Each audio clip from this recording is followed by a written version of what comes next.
The pattern for the quality of MCU movies in Phase 5 have been very consistent, you guys just haven't noticed. Mid, good, mid, good, mid. So from the looks of it, the next movie is going to be really good, so please, please, for the love of God, don't let Fantastic Four be bad. I don't need another one of these. It's fantastic.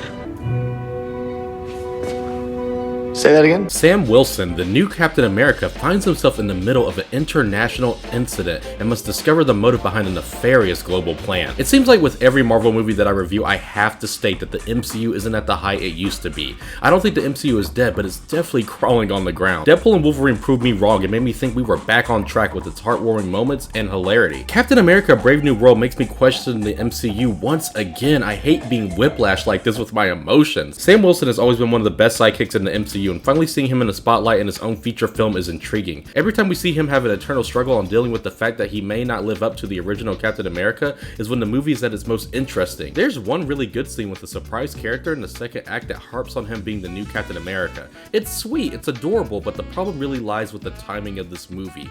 This film feels very late on arrival. It is Phase 5 and we are just now getting a new Captain America movie. We got the Falcon and Winter Soldier show that I admittedly didn't finish because I was watching Invincible instead. The show wasn't anything amazing, but Bucky and Sam's chemistry was a lightning in a bottle. Can you move your seat up? No. You're not gonna move your seat up, are you? No. Here Sam has a new sidekick and he is definitely one of the Marvel characters of all time. Tell me I don't make your old gear look brand new. Who's saying that? Everybody. There is no chemistry between these two, and whenever they interact, I was really missing Bucky. Everything this new character says that is an attempt at comedy is absolutely corny.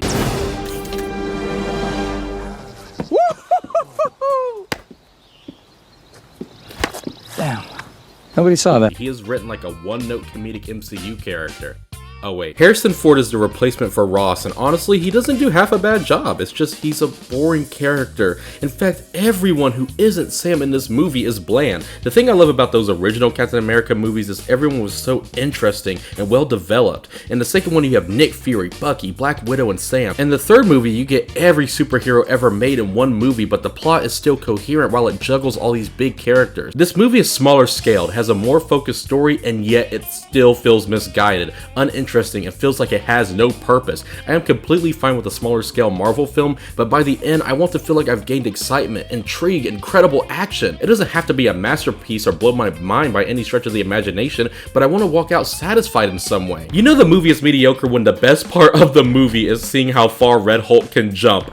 A character jumping is the best part of the movie, ladies and gentlemen. We have two villains in this movie. Okay, technically three if you count Red Hulk. All three villains are not interesting. It's like Spider-Man 3, except instead of having one good villain out of the three, all of them are bad.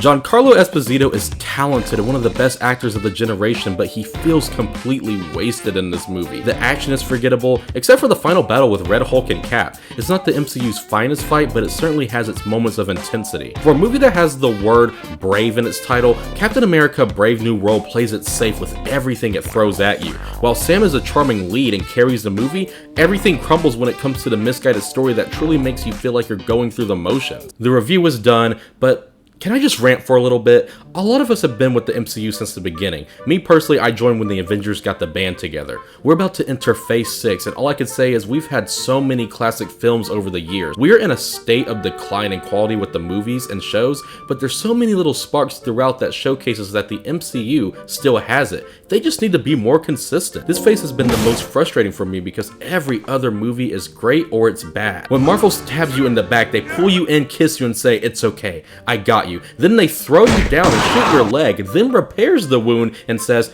"That was a joke." It's tiring because when we all say Marvel is back, turns out they actually weren't. Us people still watch this franchise because not only because we love these characters, but overall, I mean, come on, we're 35 movies in, we can't give up now. Unfortunately, right now, Marvel feels like homework, and hopefully in Phase 6, we get the feeling of recess.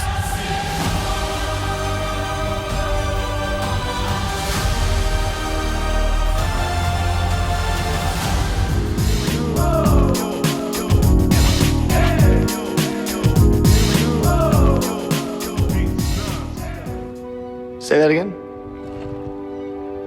It's fantastic.